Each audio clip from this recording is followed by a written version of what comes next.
거의 다 차지해가는 그런 느낌을 갖게 됩니다. 왜 그럴까? 그게 몇몇 사람의 문제가 아니라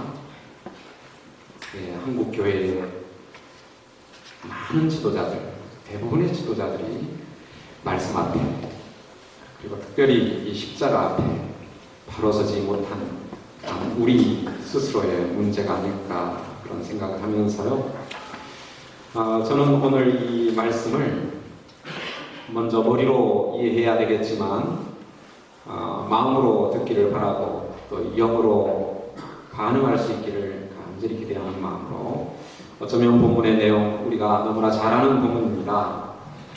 그러나 이 본문을 좀 더 넓은 그 문맥 속에서 전체적으로 한번 이해하면서 예수님께서 말씀하신 십자가의 길의 의미가 무엇이냐를, 그리고 제자들은 그 십자가의 길을 어떻게 이해했고 또 이해하지 못했고, 만약에 이해하지 못했다면 무엇 때문에 제대로 이해하지 못했는지, 이해를 했는데 따르지 못했다면 그 이유는 무엇인지, 이런 것들을 우리가 한번 살펴보면서, 마가복음은 그 오랜 전통,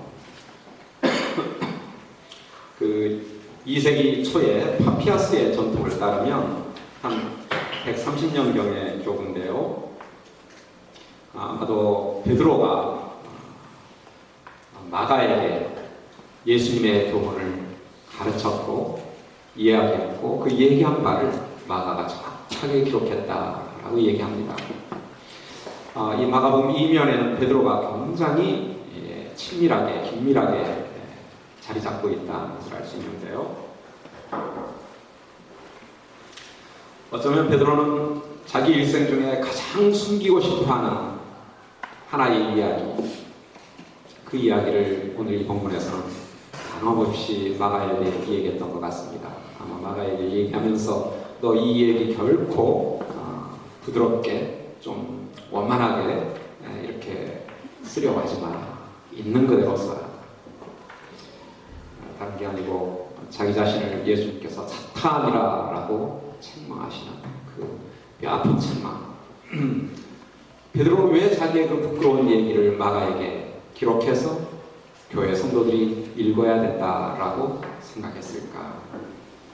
그만큼 십자가의 길은 쉽지 않은 길이다라는 점을 자기도 경험했고 또 모든 교회 성도들이 깊이 깨달으면서 목표는 분명하겠죠. 그 어려운 길이지만 그러나 우리가 함께 그 십자가의 길을 가야 된다라는 그런 초청과 도전의 의미로 자기의 부끄러운 얘기를 여기에 나열하는 것 같습니다. 저나 여러분이나 베드로보다 뛰어난 지도자들이 아니겠죠. 다 부끄러운 지도자의 길을 걷는 사람들이고 성도의 길을 걷는 사람들입니다. 하지만 베드로가 그처럼 뼈아프게 얘기한 이 간곡한 이 십자가의 길에 관한 이야기를 우리가 이 시간 마음으로 들으면서 내 자신을 먼저 돌아보고 우리 한국교회의 어려움을 한번 짚어보고, 그러면서 우리가 어떻게 주님 앞에 바로 서고 또 바르게 나아갈 수 있을지, 이런 부분들을 함께 고민하는 시간이 됐으면 좋겠습니다. 여러분들 교환을 보시면 먼저 마가복음 전체의 그림을 제가 좀 그려보았습니다. 이 팔보리가 있는데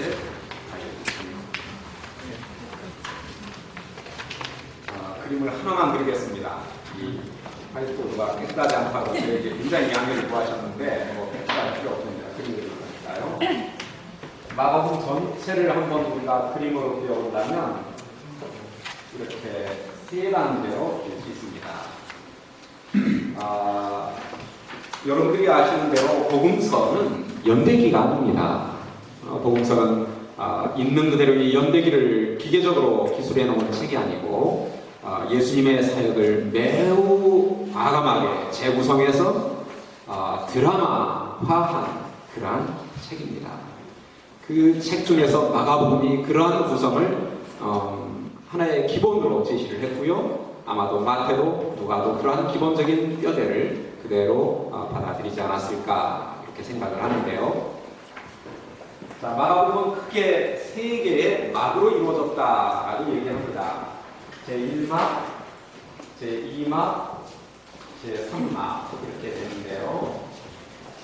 1막은 8장 26절에서 끝나고 8장 27절에서 2막이 시작되고 2막이 10장 52절에서 끝나고요. 그 다음에 11장 1절에서 3막이 시작이 됩니다.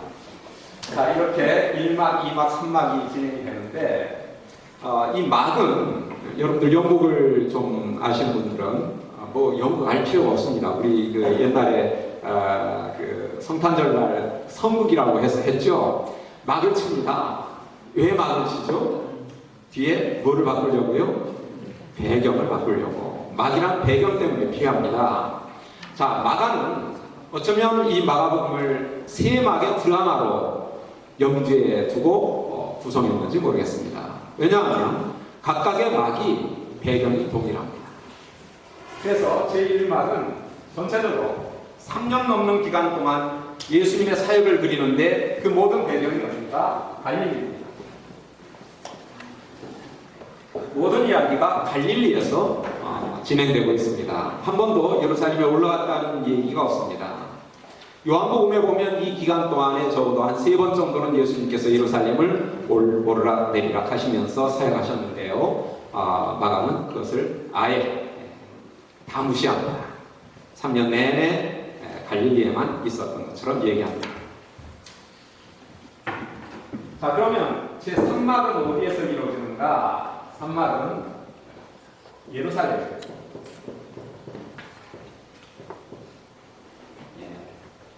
면적이 이거밖에는 안 됩니다. 펼쳐도 여기 쓰는 아닙니다. 너무 아쉬워하지 마시고. 자, 1막은 갈릴리, 3막은 예루살렘입니다. 그럼 2막은 무엇일까? 이 두 개의 막을 연결시킬 수 있는 좋은 도구가 있죠? 여행입니다. 그래서 제2막은 갈릴리로부터 예루살렘으로의 여행 이야기가 그려집니다.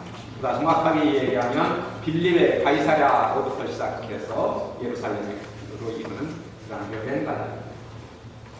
자, 1막은 무리들 대상으로 한 많은 사역이 기록되어 있습니다.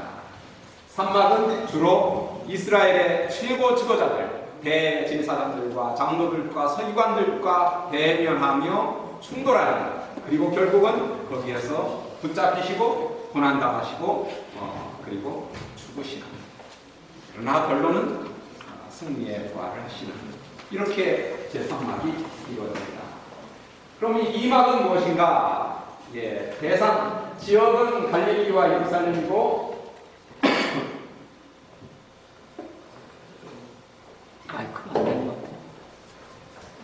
대상은 무리와 종교 지도자들인데 그 2막의 주요 대상은 누군가? 여기서는 제자들입니다. 이거 아무리 들고 있으면 뭐합니까? 전 그래도 기본상 좀 크게 들린다고 생각했어요. 제 목소리가 커졌던 것 같습니다. 자, 이게 갈릴리의 무리들, 예루살렘의 지도자들이었다면 이 여행 기간 동안의 대상은 제자들입니다. 이때는 무리도 없고요, 지도자들도 없습니다. 철저하게 예수님께서 그분의 제자들만 집중훈련시키는 그런 아주 특별한 곳입니다. 그래서 우리가 제2막을 예수님께서 시작할 때 8장 27절부터 이 여행의 목적이 무엇이냐를 분명히 밝히십니다. 내가 왜 예루살렘에 올라가느냐? 그 목표는 죽으러 간다는 사실. 그런데 왜 죽으러 가야 되느냐에 대한 그 이유를 설명하는 것이 아니라 예수님이 씨름하시는 문제는 제자들이 그리스도가 죽어야 한다라는 사실을 받아들이지 못하고 이해하지 못하고 따르지 못하는 그 문제 때문에 고민하십니다. 왜 죽어야 하는가? 맨 마지막에 가서 10장 45절에 가서 왜 죽어야 되는가의 이유가 밝혀집니다. 죽어야 한다는 사실을 받아들이지 못하는 사람들, 제자들, 그 문제와 씨름하시는 예수님. 누구도 죽는 거 좋아하지 않죠. 누구나 영광을 좋아하지 죽는 거 좋아하지 않습니다. 나는 좋아할 사람 아무도 없습니다. 그러나 예수님께서는 죽어야 한다라는 원리를 말씀하시고요. 이게 상당히 그 스위치를 바꾸면 시간이 걸리나 봐요. 제가 이제 깨달았습니다.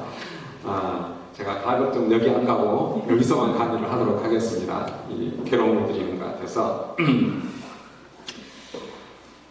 자, 그러면 우리가 이 제2막에 오늘 집중하면서 1막에 3년 넘는 기간 동안 예수님께서 제자들을 데리고 다니시면서 가르치시고 기적을 행하시고 했던 그 사역의 결과, 이제 제자들에게 중요한 사실을 확인해 주신 그 사건, 거기에 우리의 관심을 집중하면서 강의를 좀 진행해 보도록 하겠습니다.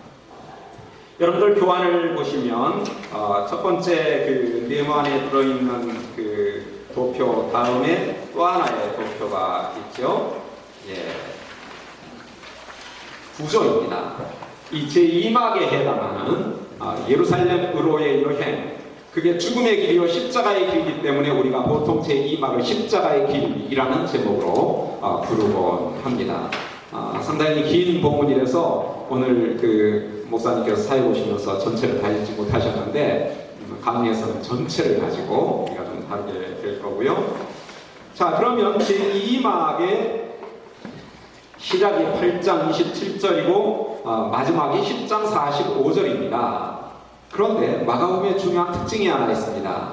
제1막이 끝날 때, 제2막이 끝날 때 동일한 부류의 기적으로 끝이 납니다.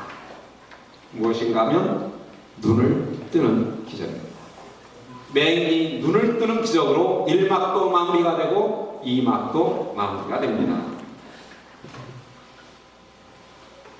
그 결과 제2막은 흥미로운 구조를 갖습니다.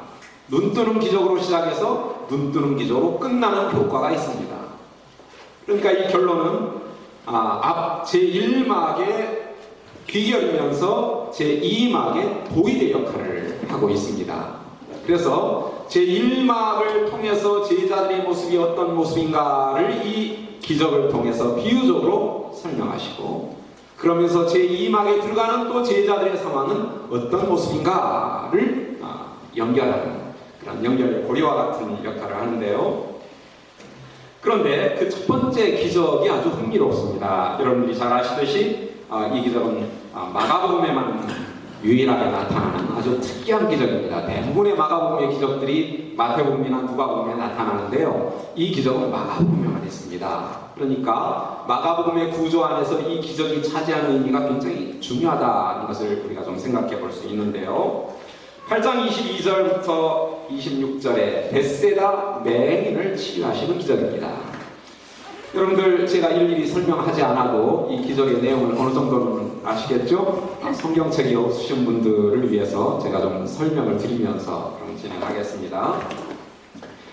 우리의 그 본문 바로 앞에 8장 22절부터 26절까지 벳세다에서 맹인을 치유하는 기적이 소개되고 있습니다. 근데 그 맹인 치유의 기적을 이렇게 쭉 보면 아주 특이한 점이 있습니다. 맹인한 사람을 고쳐달라라고 예수님께 데리고 나오시자 예수님께서 그에게 침을 뱉으시고 안수하시고 난 다음에 물어보십니다. 야, 뭐가 보이냐? 사실 마가복음에 있는 기적들을 쭉 살펴보면요, 예수님의 이 질문은 굉장히 특이한 질문입니다. 그 어떤 다른 경우에서도 기적을 행하시고 나서 어떻게 나았습니까? 물어본 적이 없습니다. 예수님은요, 말씀할 필요도 없이 나은 것을 다 아시는 분입니다. 대표적으로 한 예를 들어볼까요? 조금 앞에 있었던 혈루증 걸린 여인, 어떻게 낫죠? 뒤에 가서 살짝 예수님 옷깃만 만졌습니다. 그러자 예수님의 능력이 나왔어요. 깨끗함을 입었습니다. 그러자 예수님이 이거 모르셨을까요? 아십니다. 내게 능력이 나갔다 하는 것을 아시죠. 누가 내 옷을 만졌느냐? 옷을 만져서 나갔다는 것 이미 아시는 주님. 근데 여기서는요, 침도 발랐죠? 안수까지 했습니다. 말씀 한마디 안 하셔도 12년 된 혈루증까지 낫게 하셨던 예수님께서 말씀은 고사하고 침도 바르시고 안수까지 하셨어요. 얼마나 복을 드신 겁니까? 그러면 얼마나 쉽게 나아야 되겠습니까? 그런데 예수님 걱정되시는 듯이 물어보십니다. 야, 뭐가 보이냐? 예수님이 몰라서 물으신 건 아니겠죠? 예. 그리고 예수님이 정말 능력이 모자라가지고 이렇게 염려스럽게 물어오면서 이 질문을 하고 있는 것 같지는 않습니다. 이 기적 자체가 무엇인가 의도가 있어 보입니다. 함께 있었던 제자들에게 그들의 상태가 어떠한 것인지를 좀 보여주고자 하는 예수님의 의도성 있는 비유적 기적입니다. 이 사람이 이렇게 답변합니다. 뭐가 보입니다. 근데 보이기는 보이는데 사람이 뭐와 같이 보인다라고 합니까? 마치 나무가 걸어가는 것 같습니다. 사람을 보기는 보는데 사람을 사람으로 보는 것이 아니라 나무와 같이 보고 있다. 이보다 큰 오해가 어디 있습니까? 본다라고 하면 사람을 사람으로 봐야죠. 근데 이 맹인은 지금 사람을 보기는 보는데 사람처럼 보는 게 아니라 나무처럼 보고 있다. 이게 지금 제자들의 모습인 것 같습니다. 예수님을 3년 넘게 가장 근거리에서 항상 함께 지내왔던, 그래서 예수님의 가르침도 가장 가까이에서 들었고 예수님의 수많은 기적들도 가장 가까이에서 직접 경험했던, 그리고 가장 중요한 기적 2가지, 5,000명을 먹이시고 4,000명을 먹이시는 기적은 자기들이 일으켰습니다. 예수님이 명령하시자 빵을 가서 떼어주는데 떼어줘도 끝이지 않은 그 기적을 자기들이 직접 동참해서 경험했던 그런 제자들. 그렇게 직접 보고 들었던 제자들, 그들의 믿음이 어떠한가 우리 볼까요? 바로 앞에 보면 이 기적 바로 앞에 8장 14절부터 21절까지 하나의 이야기가 있습니다. 제자들이 예수님과 더불어서 배를 타고 가시는데 배에 떡이 없었습니다. 그런데 그때 마침 예수님께서 경고를 하십니다. 바리새인들의 누룩과 헤롯의 누룩을 주의하라 라고 하니까 지금 앞에서 바리새인들이 표정을 보여달라 라고 하는 그 요구에 대해서 예수님은 빗대어 그들의 누룩을 조심해라 라고 말씀하시는데 제자들은 떡 문제를 가지고 고민하고 있습니다. 우리가 떡을 안 가져와서 예수님께서 누룩 얘기를 하시는구나. 근데 바로 앞에 어떤 기적이 있었죠? 4,000명을 먹이시는 기적이 있었습니다. 그 얼마 앞에 어떤 기적이 있었죠? 5,000명을 먹이시는 기적이 있었습니다.